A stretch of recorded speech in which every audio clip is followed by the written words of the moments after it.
আসসালামু আলাইকুম রহমতুল্লাহ। Welcome to the English classroom. বিগত দু ক্লাসে আমরা টেন্সের বেসিক বিষয় এবং প্রেজেন্ট ইনডিফিনিট টেন্স সম্পর্কে আলোচনা করেছি। আজকে আমরা পাস্ট ইনডিফিনিট টেন্স সম্পর্কে আলোচনা করব। তো পাস্ট ইনডিফিনিট টেন্সের গতানুগতিক সংজ্ঞার বাহিরে আমরা যে বিষয়টা নিয়ে কথা বলবো সেটা হলো যে আমরা এইভাবে বলতে পারি যে সেন্টেন্সে সাহায্যকারী ক্রিয়া না থেকে মূল ক্রিয়া ফার্স্ট ফর্মে থাকে তাকে পাস্ট ইনডিফিনিট টেন্স বলে। তো পাস্ট ইনডিফিনিট টেন্সের গঠন প্রণালী হলো প্রথমে সাবজেক্ট, তারপরে মূল ভার্বের পাস্ট ফর্ম। আমি প্রথম ভিডিওতে প্রেজেন্ট, পাস্ট এবং পাস্ট পার্টিসিপল সম্পর্কে আলাপ করেছি। তাহলে মূল ভার্বের পাস্ট ফর্ম এবং অবজেক্ট বাকি অংশ থাকবে। তা আমরা যদি উদাহরণ সহ দেখাই তাহলে আমি লিখতে পারি, যেমন they played football.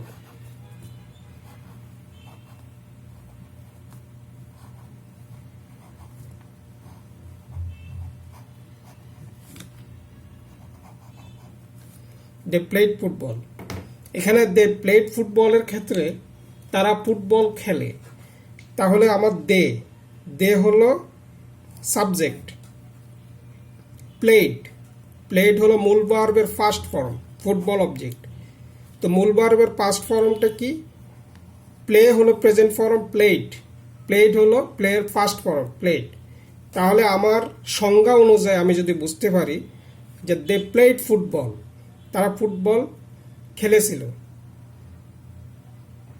তাহলে এটা আমি আমার সংজ্ঞা অনুযায়ী বলতে পারি এখানে সাবজেক্ট, মূল ভার্বের ফার্স্ট ফর্ম এবং অবজেক্ট সংজ্ঞা অনুযায়ী সবকিছুই উপস্থিত, সেহেতু এটা প্রেজেন্ট পাস্ট ইনডেফিনিট টেন্স।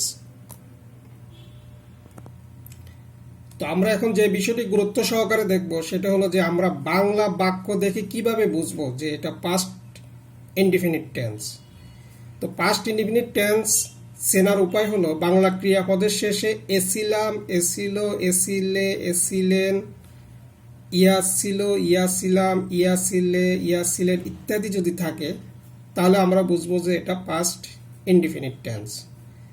তো পাস্ট ইনডেফিনিট টেন্সের যেমন ক্রিয়াপদের শেষে এছিলাম, এছিল এগুলো হচ্ছে সাধুরূপ, চলিত রূপ। ইয়াছিলাম, ইয়াছিলে, ইয়াছিলেন, ইয়াছিল এগুলো হচ্ছে সাধুরূপ। যেমন আমরা উদাহরণ সহকারে যদি দেখি, আমি ভাত খেয়েছিলাম, তো ভাত খেয়েছিলাম এটা হচ্ছে একটি চলিত রূপ। তো খেয়েছিলাম এখানে এছিলাম আছে, তাহলে এটা আমরা সহজেই বুঝতে পারি যে এটা পাস্ট ইনডেফিনিট টেন্স। তাহলে পাস্ট ইনডেফিনিট টেন্সের ফর্মুলা অনুযায়ী আমি লিখতে পারি যে আমি সাবজেক্ট বসালাম, খেয়েছিলাম, তাহলে খেয়েছিলাম ইট হচ্ছে প্রেজেন্ট টেন্স, ইটের পাস্ট টেন্স হলো এইট, আই এট,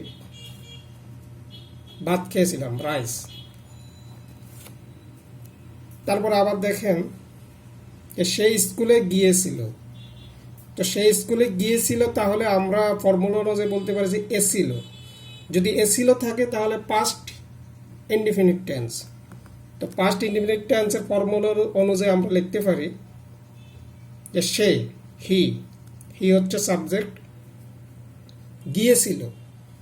গিয়েছিল প্রেজেন্ট ফর্ম হচ্ছে গোর পাস্ট টেন্স হচ্ছে ওয়েন্ট, তাহলে he went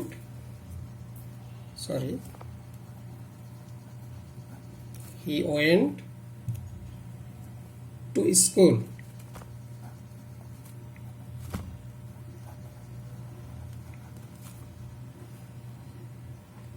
He went to school.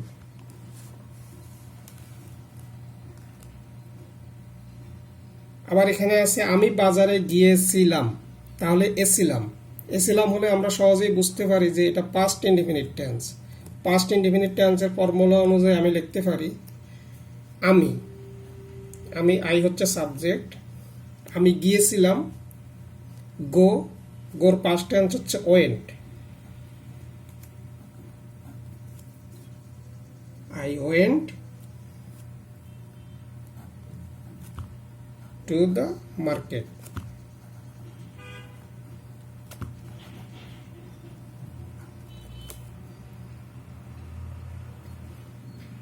আবার সে ক্রিকেট খেলেছিল, তাহলে সে ক্রিকেট খেলেছিল, এখানে এ ছিল, তাহলে এটা সহজে বুঝতে পারি যে আমরা পাস্ট ইনডিফিনিট টেন্স।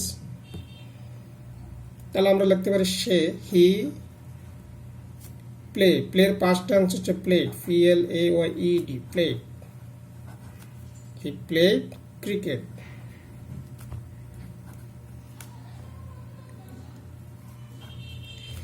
এভাবে আমরা হাজারো শব্দ তৈরি করতে পারি ফার্স্ট ইনডিফিনিট টেন্স লেখার ক্ষেত্রে। তাহলে আমাদেরকে প্রথমত খেয়াল রাখতে হবে বাংলা ক্রিয়াপদ দেখে আমরা কিভাবে বুঝবো যে এটা কোন টেন্স। সেটা যদি আমরা বুঝতে পারি, আমরা সহজেই যে কোনো বাংলা বাক্যকে আমরা ইংরেজিতে ট্রান্সলেট করতে পারবো। ঠিক সেভাবে যে কোনো ইংরেজি বাক্য দেখলে আমরা সহজেই বুঝতে পারবো যে এটি ফার্স্ট ইনডিফিনিট নাকি ফিউচার ইনডিফিনিট টেন্স। তো এখন আমরা দেখব future indefinite tense. Future indefinite টেন্সের ক্ষেত্রে যে সেন্টেন্সে সাহায্যকারী ক্রিয়া শেল অথবা উইলের যে কোনো একটি থেকে মূল ক্রিয়া প্রেজেন্ট ফর্মে থাকে তাকে ফিউচার ইনডিফিনিট টেন্স বলে। আচ্ছা, তাহলে ফিউচার ইনডিফিনিট টেন্সটা আমরা সহজে বুঝতে পারি যে এখানে সাহায্যকারী ক্রিয়া শেল অথবা উইলের যে কোনো একটা থাকবে এবং মূল ক্রিয়ার আকার প্রেজেন্ট ফর্মে থাকবে। আমরা যদি এইভাবে দেখি কোনো সেন্টেন্স, আমরা সহজে বুঝতে পারবো যে এটা future indefinite tense. Future indefinite টেন্সের গঠন প্রণালী প্রথমে সাবজেক্ট, তারপরে শেল বা উইলের যে কোনো একটি বসবে, মূল ক্রিয়ার আকার প্রেজেন্ট ফর্ম হবে এবং তারপর বাকি অংশ বসবে। তা আমরা একটা জিনিস নোট ডাউন করে রাখবো, সেটা হলো যে শেল শুধুমাত্র ফার্স্ট পারসনের সাথে বসে আর বাকি সকল কর্তার সাথে উইল বসে। তো উইল সাধারণত আধুনিক গ্রামারে উইল সকল পার্সনের সাথেই বসানো যায়, কোনো সমস্যা নেই।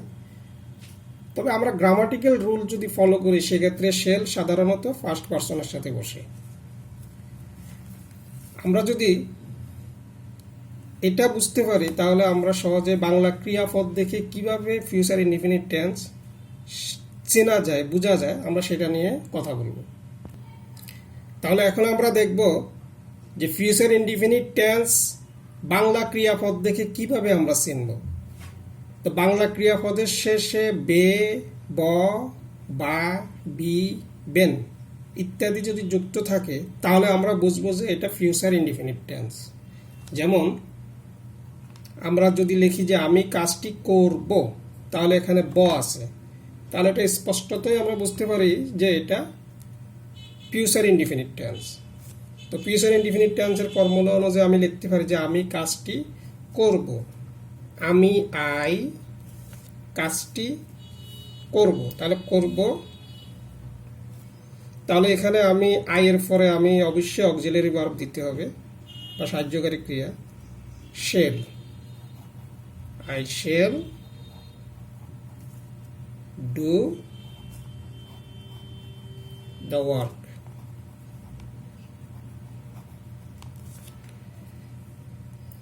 আবার সে স্কুলে যাবে, তাহলে সে স্কুলে যাবে, এখানে বে আছে, তাহলে যেহেতু বাংলা ক্রিয়াপদের শেষে বে আছে তাহলে আমি বুঝতে পারি সহজে যে এটা ফিউচার ইনডিফিনিট টেন্স। তাহলে ফিউচার ইনডিফিনিট টেন্সের ফর্মুলা অনুযায়ী আমি লিখবো যে he subject he, auxiliary verb এখানে উইল বসবে, হি উইল গো, যাবে, গোর present form go, he will go to school.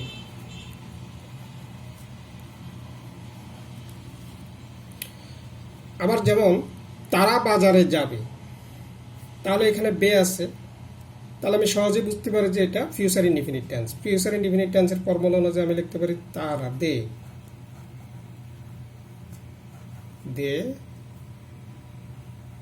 Will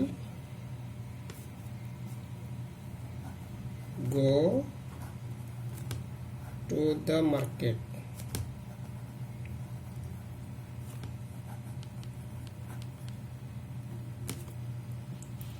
আবার এখানে আছে যে সে একটি কলম কিনবে, সে একটি কলম কিনবে, তাহলে বে আছে, তাহলে এই বের কারণে এটাকে আমরা বলবো যে future indefinite tense.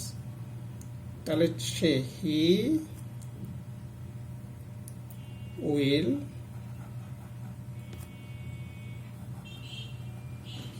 By a fan.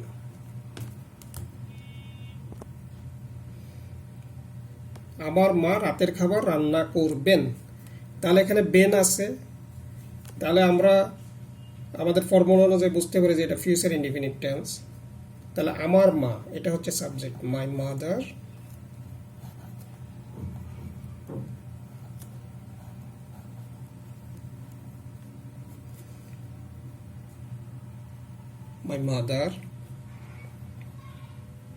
will cook dinner। আবার এখানে আছে আমরা টেলিভিশন দেখব। তাহলে এখানে আমরা হচ্ছে সাবজেক্ট, আমরা উই শ্যাল, এখানে উইলও বসানো যায়, কোনো সমস্যা নেই, শ্যাল অথবা উই শ্যাল ওয়াচ টেলিভিশন।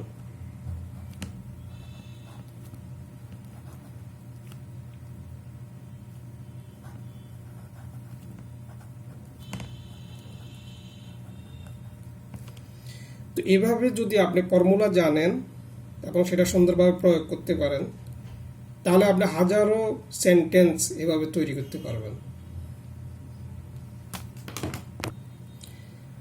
আশা করি আগামী ক্লাসগুলোতে আপনারা আমার সাথে থাকবেন এবং টেন্স সম্পর্কে অত্যন্ত গুরুত্বপূর্ণ ধারণা অর্জন করবেন ইনশাআল্লাহ। তো আজকে এই পর্যন্ত, আল্লাহ হাফিজ, সবাই ভালো থাকবেন।